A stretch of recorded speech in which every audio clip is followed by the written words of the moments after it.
بسم الله الرحمن الرحيم والحمد لله رب العالمين رب اشرح لي صدري ويسر لي أمري واحلل عقدة من لساني يفقهوا قولي.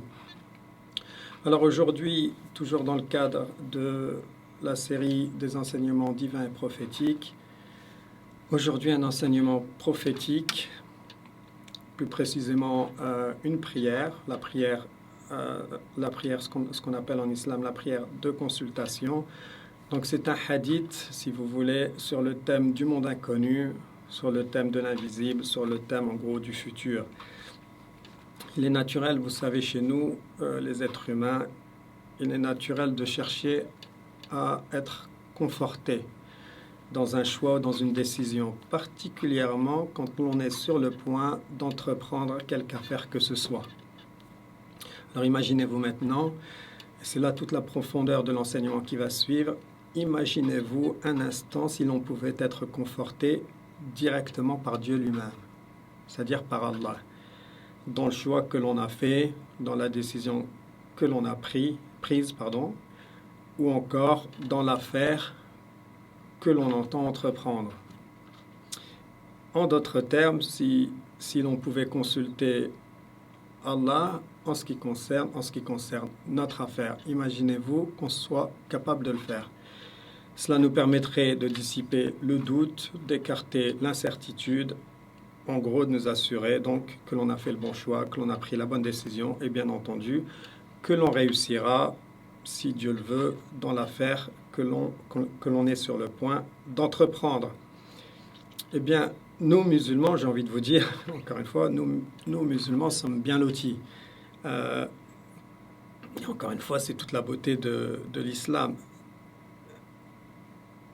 Et c'est là, si vous voulez, que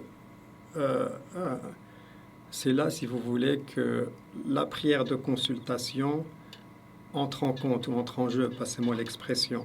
Nous musulmans avons quelque chose qui s'appelle la prière de consultation. C'est cette prière qui permet de consulter Allah, en quelque sorte, sur quelque affaire que ce soit. Donc, le messager d'Allah, que la paix soit sur lui, apprenait à ses compagnons à consulter Allah en toute affaire, comme il leur apprenait une sourate du Coran. Je le répète, ça c'est très important. Il apprenait à ses compagnons, que la paix soit sur lui, le prophète, il leur apprenait à consulter Allah sur toute affaire, quelle que soit l'affaire. Il leur apprenait cela comme il leur apprenait une sourate du Coran. Alors voilà la description de la prière de consultation telle qu'elle est rapportée par Jabir ibn Abdullah, c'est lui qui rapporte les propos du prophète, que la paix soit sur lui. Le prophète, que la paix soit sur lui, a dit, quand l'un de vous projette une affaire, qu'il accomplisse 2 unités de prière surérogatoires, je précise, 2 unités de prière surérogatoires, puis qu'il dise. Et ensuite, il dit la prière de consultation dans la langue arabe. Donc la prière de consultation, vous levez les 2 mains vers le ciel, l'une contre l'autre, c'est une invocation, et vous dites Allahumma inni astakhiruka bi'ilmika wa astakdiruka biqudratika wa as'aluka min fadlika al-'azim fa innaka takdiru wa la akdiru wa ta'lamu wa la a'lamu wa anta 'allamul ghuyub. Donc ça c'est la première partie de la prière de consultation. On passe à la deuxième partie, toujours les mains bien levées vers le ciel. Allahumma in kunta ta'lamu anna hadha al-amra khayrun li fi dini wa ma'ashi wa 'akibati amri fakdurhu li wa yassirhu li thumma barik li fihi. Et je précise bien, parce qu'au moment où vous dites in kunta ta'lamu, Allahumma in kunta ta'lamu anna hadha al-amra, al-amra c'est l'affaire, donc il faut préciser ce qu'est l'affaire. Et vous le précisez, vous n'hésitez pas à vous parler avec Dieu. Vous laissez parler votre cœur, vous expliquez exactement dans les détails ce qu'est l'affaire. Il ne s'agit pas il s'agit de prendre son temps, il s'agit d'expliquer à Allah, il s'agit de parler avec Allah, parce que c'est une invocation. Dites-lui exactement ce que vous voulez faire, ce que vous entendez faire. Voilà, quelles sont vos intentions. Voilà, expliquez bien dans les détails. Et ensuite, donc ça c'est la première, et je vais l'expliquer un peu plus loin dans cette présentation. Ça c'est ce qu'on appelle la première partie de la première proposition conditionnelle de cette deuxième partie de la prière de consultation. Ensuite, vous avez une deuxième proposition conditionnelle, je vais l'expliquer encore une fois dans quelques instants. Vous continuez, vous dites wa in kunta ta'lamu أن هذا الأمر شر لي في ديني ومعاشي وعاقبة أمري فاصرفه عني واصرفني عنه واقدر لي الخير حيث كان ثم أرضني به. Donc ça c'est la deuxième partie. Encore une fois, quand vous dites وإن كنت تعلم أن هذا الأمر شر لي, donc الأمر, l'affaire en question, vous précisez une deuxième fois ce que c'est. Vous répétez même s'il faut ce que vous avez dit dans ce que vous avez dit dans la première partie un peu plus tôt. Vous le répétez, parce qu'il faut... Voilà. Là, parce qu'il va être question de... Et je vais l'expliquer, comme je l'ai dit, il va être question de dire à Dieu si cette affaire n'est pas bonne pour moi. Donc, vous répétez ce qu'est l'affaire en question. Et donc, ça, c'est la prière de consultation. Alors, la traduction que l'on a dans les livres, ce qui est une très bonne traduction, j'aurais peut-être pas pu faire mieux, j'aurais pas pu faire mieux d'ailleurs. Alors la traduction de ce que je viens de dire en arabe, c'est « Oh Allah, je te consulte par ta connaissance et je t'implore de m'accorder la capacité par ton pouvoir. Je te demande de m'octroyer de ta générosité infinie, car tu es capable et je suis incapable, tu sais et je ne sais pas, et c'est toi le grand connaisseur des mondes inconnus, ou encore le connaisseur de l'invisible. » Donc ça, comme je l'ai dit, c'est la première partie de la prière de consultation. La deuxième partie, vous poursuivez donc dans votre invocation et vous dites « Oh Allah, si tu sais que cette affaire... » Et comme je l'ai dit, on nomme alors la chose en question, on nomme l'affaire. Vous expliquez, vous parlez à Dieu.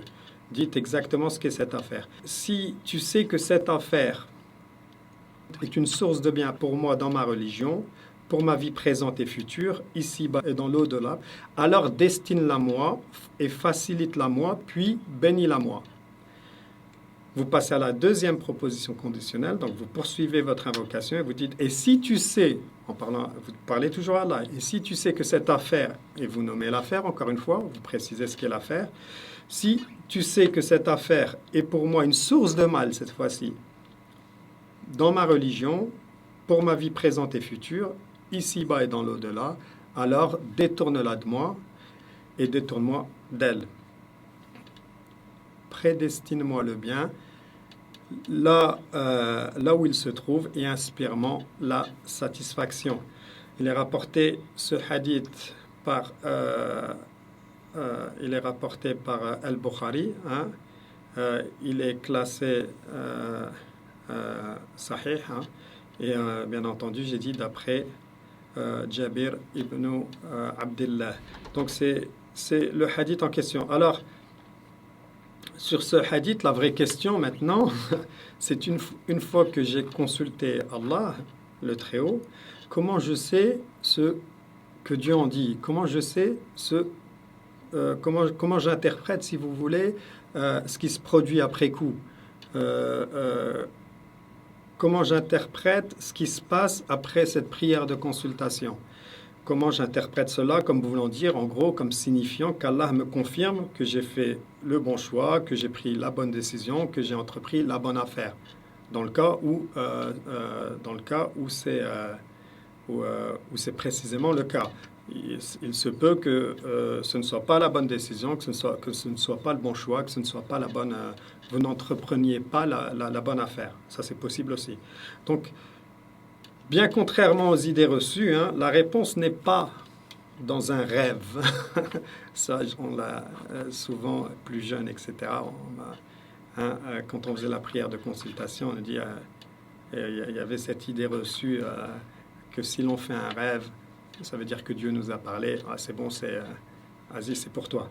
Je peux donner quelques exemples d'ailleurs. C'est comme je vous donne l'exemple, par exemple, si vous voulez acheter une maison. Ok, vous voulez acheter une maison et puis je rêve d'une clé, une clé en or, par exemple, dans mon rêve. Alors tout de suite, je me lève, je me dis ça y est, c'est bon, Dieu me donne le feu vert, il faut que j'achète la maison. Pas du tout. Je vais y revenir un peu plus bas. Un peu plus loin, pardon, dans ma présentation. Ou encore un rêve prémonitoire. C'est pas parce que vous avez un rêve prémonitoire que ça veut dire que Dieu vous révèle quelque chose. Je vous donne un exemple. Si par exemple, j'ai rêvé que je me suis marié, dans la semaine qui a suivi, je me suis marié, ça ne veut pas dire que c'était la réponse c'était, si vous voulez, que quand j'ai consulté Dieu, quand j'ai fait la prière de consultation, ça ne veut pas dire que je fais le bon choix. Contrairement aussi aux idées reçues, quand vous consultez Allah, c'est pas particulièrement dans les signes, d'ailleurs quelques signes que ce soit, ou quelques augures que ce soit, ou quelques faits fortuits que ce soit, c'est pas dans cela qu'il y a particulièrement la réponse si vous voulez, que Dieu répond à votre prière. Là encore, il ne faut pas se hâter, il ne faut pas, si vous voulez, conclure trop vite. La preuve, c'est que je peux donner des exemples, encore une fois, parce que moi, à titre personnel, j'ai tellement entendu d'histoires sur cette prière de consultation. Je peux vous donner un exemple. Si j'ai envie de m'expatrier en Arabie Saoudite, par exemple, et que je rencontre un Saoudien dans la rue, il ne faut pas que j'interprète cela comme ça veut dire qu'il faille que je m'expatrie en Arabie Saoudite. Non, pas du tout. C'est pas particulièrement ce que ça veut dire. Et bien entendu, Allahu A'lam.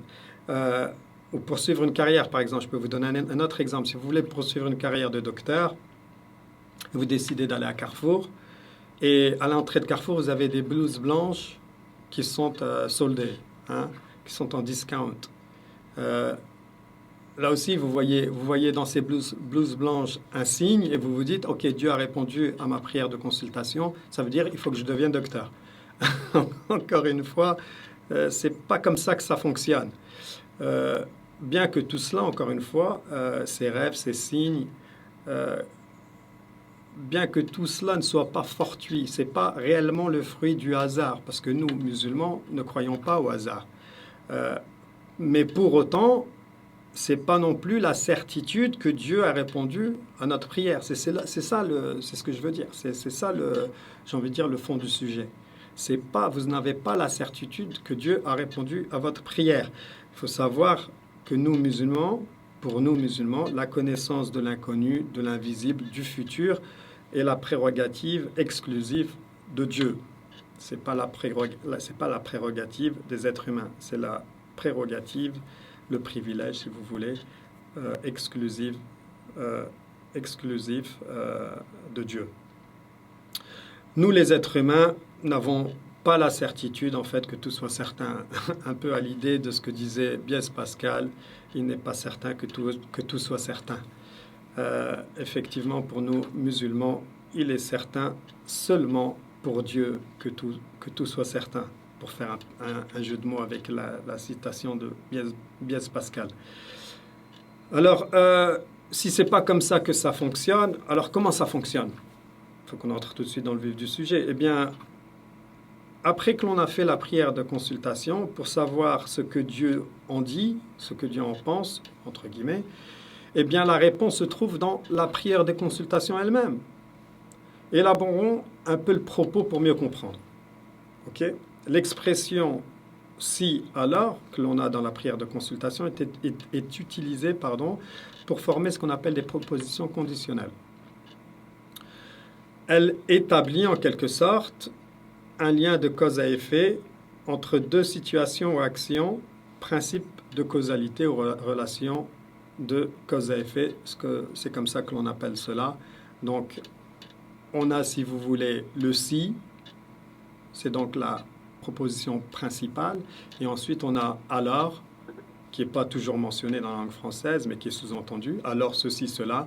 Donc ça, c'est la proposition subordonnée. Je vous donne un exemple. Si je dis « s'il pleut », alors je prendrai mon parapluie. Cela signifie que la réalisation de la première condition, « il pleut », entraînera automatiquement la réalisation de la seconde action, c'est-à-dire prendre le parapluie. S'il ne pleut pas, je ne prends pas le parapluie. S'il pleut, je prends le parapluie. Donc, c'est ce qu'on appelle la relation de cause à effet ou le principe de causalité. J'en avais parlé je crois j'en ai parlé dans la première vidéo. Euh, je pense, oui, j'en ai parlé dans la première vidéo.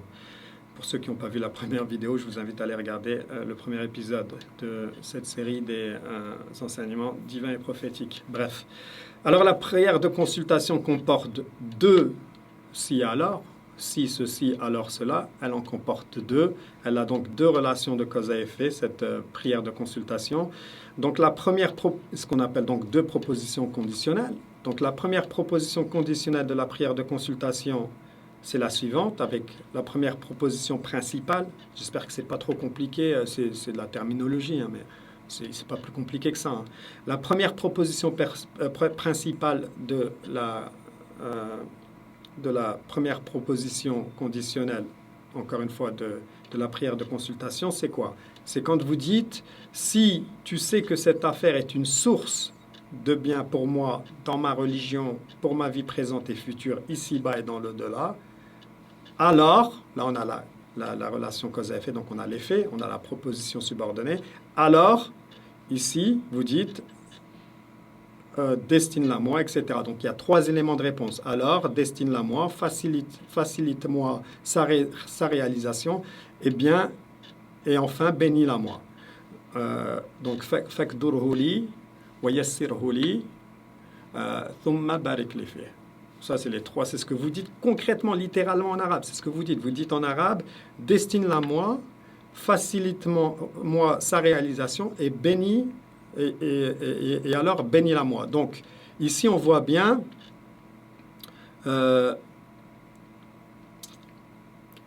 que si Dieu a entendu notre prière, hein, si Dieu a entendu notre prière de consultation, eh bien, on voit bien que Dieu, la manière dont il va y répondre, c'est comme cela. C'est ce que je viens de dire il y a quelques secondes. Il va faire en sorte, donc il va faire en sorte que cette chose se produise, votre affaire, qu'elle voit le jour.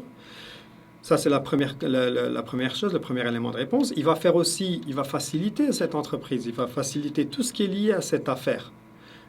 Et ça va se manifester, si vous voulez, ça va se matérialiser dans les faits. Vous allez vous rendre compte qu'en fait, effectivement, cette affaire, elle est pour moi. Tout est simple. Ça, vous voyez, si vous déposez votre candidature dans les jours qui suivent, on a accepté, on a reçu votre candidature et on vous dit, OK, ce métier est pour vous, ou alors vous êtes accepté dans telle école, dans telle ou telle école, etc. Donc, tout est simple. Vous n'avez pas l'impression que c'est difficile. Et enfin, Dieu nous dit à la fin, « Thumma barik li fih » Barik li fih, en parlant de cette affaire. Dieu nous dit, bénis-la moi. Donc, vous allez vous rendre compte, que Dieu a béni cette affaire. Vous sentez bien, si vous voulez, vous voyez bien que votre affaire marche. Parce qu'Allah veut que ça marche. C'est pour ça que ça marche d'ailleurs. Vous récoltez, si vous voulez, le fruit de ce que vous avez semé, voire plus même. Okay? Votre récolte est abondante et cela s'aperçoit clairement dès l'avènement de l'affaire et se confirme plus le temps passe.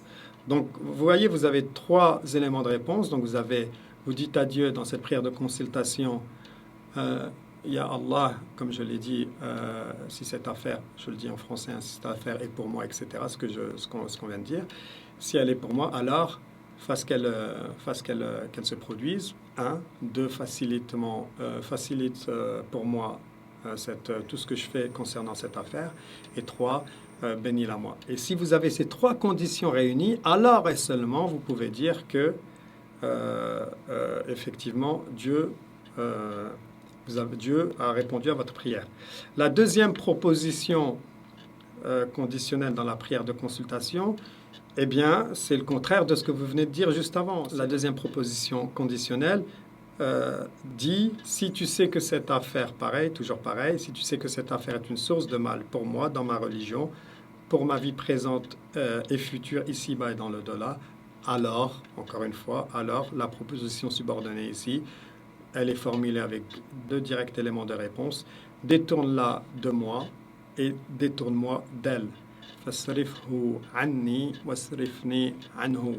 Détourne-moi de cette affaire et détourne cette affaire de moi et détourne-moi de cette affaire.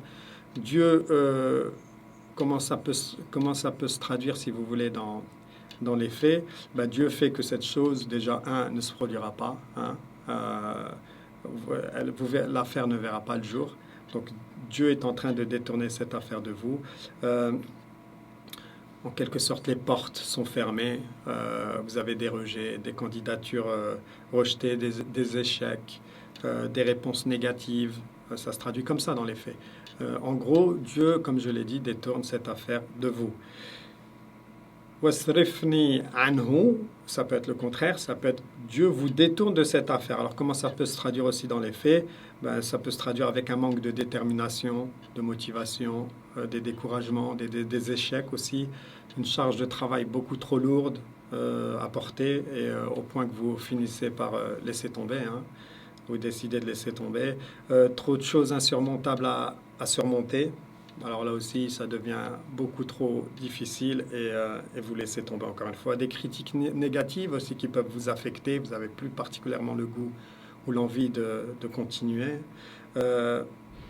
Ça peut aussi se traduire avec des doutes qui commencent à être fortement ressentis, de la méfiance, des incertitudes, des soupçons aussi malsains, des changements volte-face. Hein, vous ne savez pas pourquoi, mais vous levez un matin, vous ne voulez plus le faire. Ou carrément simplement des changements d'avis inopinés. Progressivement, vous arrivez à la conclusion que vous n'avez plus du tout envie de le faire. Bref, vous avez compris un peu l'idée. En gros, Dieu vous détourne de cette affaire. Et vous voyez bien, encore une fois, que vous demandez à Allah que la chose ne se produise pas, par exemple. Vous dites, détourne cette chose de moi. Fasse qu'elle... Si elle est détournée, elle ne se produit pas. Et dans la proposition précédente, si cette affaire est un bien pour vous, vous dites quoi? Vous dites le contraire. Vous dites faites qu'elle se réalise. Donc vous voyez bien que ces propositions sont complémentaires. Enfin, cette prière de consultation se termine sur une consolation.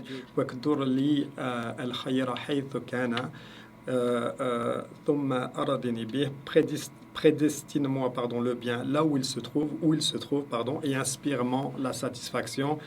Ça, c'est encore toute la beauté de l'islam, de notre religion. Allah nous console, en gros, dans cette prière, on cherche la consolation auprès de Dieu. C'est-à-dire qu'indépendamment de ce qui va se passer, on place quand même notre confiance en Allah. C'est-à-dire, on sait qu'Allah s'occupe du reste. Et c'est juste, pour moi, c'est remarquable, c'est extraordinaire. C'est-à-dire que ce qu'on aperçoit aussi souvent, c'est que les gens regrettent, se disent, ouais, j'ai fait la prière de consultation, je voulais marier telle ou telle femme, et puis voilà, ça s'est pas fait, ça s'est compliqué, le papa voulait pas. Quand j'ai pris l'avion pour aller, je sais pas, par exemple, ou le train pour aller la rencontrer, j'ai raté mon train, bon bref. Tout est compliqué et plus tard, vous ne la mariez pas, vous décidez, vous pensez, vous dites, ok, voilà, c'est pas pour moi. Et vous le regrettez, vous dites, en fait, non, c'était peut-être pour moi. Non, il ne faut pas tomber dans ce genre de dérive.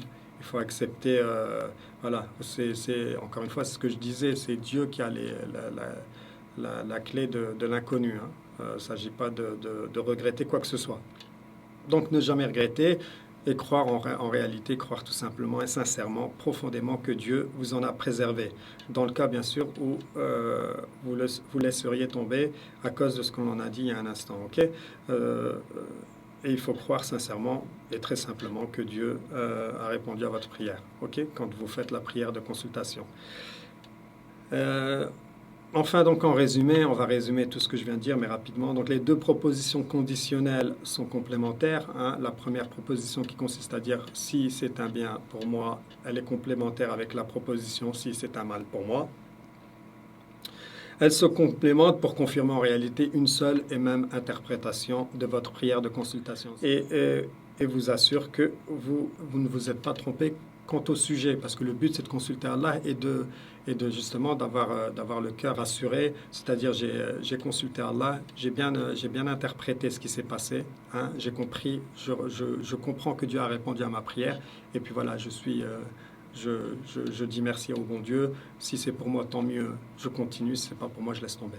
Donc voilà, donc en conclusion, Euh, en ce qui concerne toutes nos affaires, donc, euh, après la prière de consultation pour savoir ce qu'Allah en dit, comme j'ai dit, eh bien la réponse se trouve, comme j'ai dit en conclusion, hein, ça je fais la conclusion, eh bien la réponse se trouve dans la prière de consultation elle-même, comme je l'ai fait remarquer. D'accord?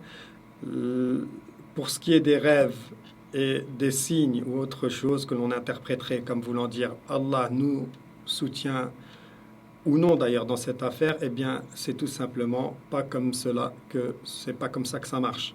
C'est pas comme ça que ça fonctionne comme cela a été déjà dit il y a quelques instants. Donc les rêves, les signes donc, et les autres choses, eh bien nous disons simplement Allahu A'lam quant à leur réelle signification et quant à leur réelle interprétation.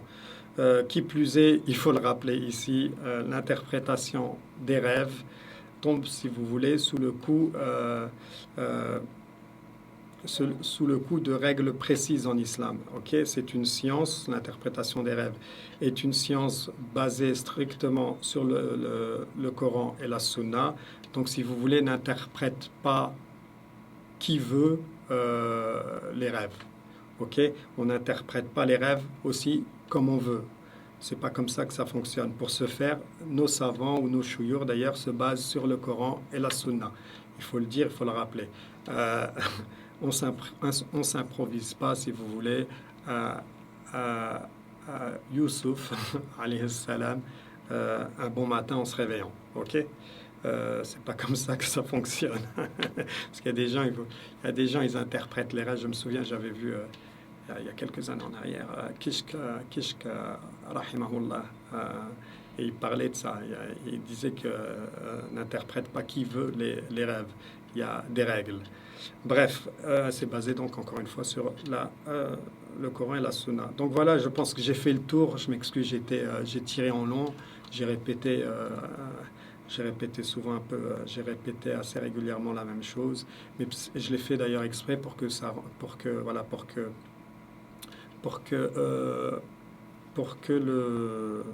le message passe, pour bien me faire comprendre en gros.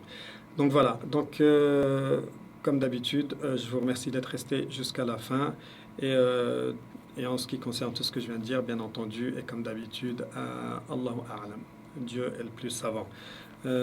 Voilà. Wassalamu alaikum wa rahmatullahi wa barakatuh. Et on se dit à la prochaine fois.